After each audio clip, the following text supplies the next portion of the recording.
My name is Leslie. I am a optometric technician. I have been for almost 4 years now. Today I want to run you through a couple scenarios to start. First scenario is, let's say you're in 5th grade and you're sat at the back of the class.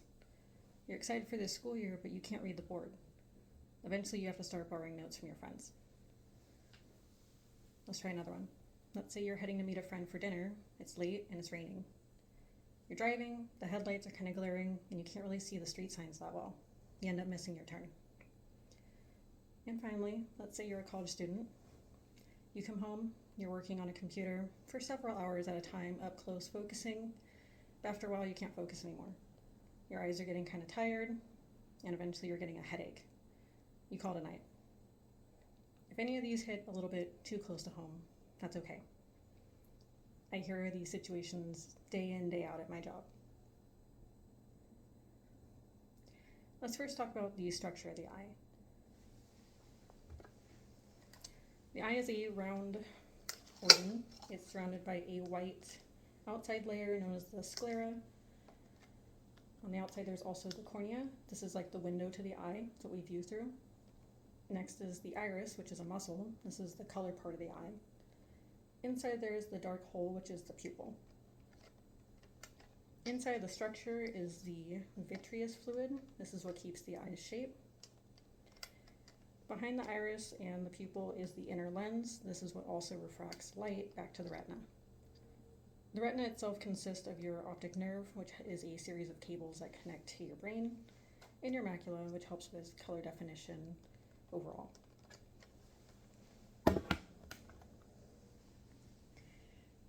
An article written by Zeiss Vision Care in October of 2021 stated, "We perceive up to 80% of all impressions by means of sight." So some terms you might hear in regards to sight are farsightedness, nearsightedness, and astigmatism. Farsightedness occurs for people who are normally 40 and over, where they can see far but they can't read. They might need readers. Nearsightedness, also known as myopia, means you can't see in the distance. You can look at your phone, you can type on a computer, but you might have trouble like driving at night. Astigmatism affects all fields of vision. Everything's just a little bit blurry. An article published by the American Optometric Association stated more than 40% of Americans are myopic. That means 40% of all Americans can't really see in the distance that well. Now that we have a better understanding of how the eye works and some vision terms, let's talk about what happens at the comprehensive eye exam. The comprehensive eye exam means you're getting not only assessed for your vision itself, but also your eye's health. This is a very important form of preventative care. An article by the CDC from October 2020 stated improving your eyesight is important. About 11 million Americans over age 12 need vision correction. So one way we will check for that vision correction is through a series of pre-testing.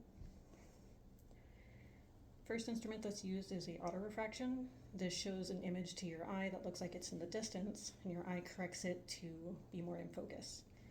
The autorefraction then measures that. The next one would be intraocular pressure. This is also known as the puff test. This generates a puff of air towards the surface of the eye. The eye generates a force back. That tells us how much pressure is inside the eye itself. The next would be visual field. This takes a look at your peripheral vision, so what you can see around you without having to look directly at it. And finally, there's 2 ways of checking retinal health. That would be either dilation or retinal imaging. Dilation is a more traditional means of retinal health check. It has 1 drop in each eye that paralyzes the iris muscle to where it keeps it open so the optometrist can view the inside retina. Retinal imaging is a more modern take on dilation. It doesn't require drops and it has no side effects, but because it's more new, it's not really covered by insurance yet. So now that we've collected all the data, we're going to head to the exam room. The technician there will then finish up asking your medical history, checking any medications you might be taking, and then we'll send in the optometrist.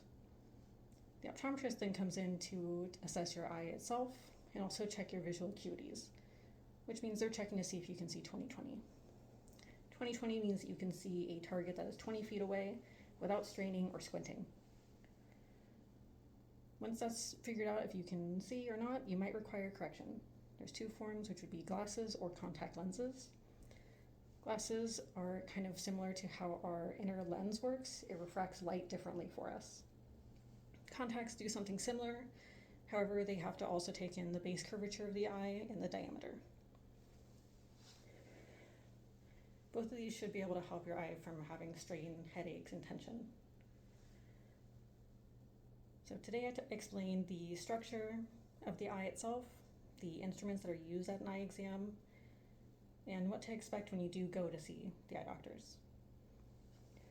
My doctors, of course, recommend drinking enough water, getting 8 hours of sleep, but also the 20-20 rule, which is to take 20 seconds to look at something 20 feet away.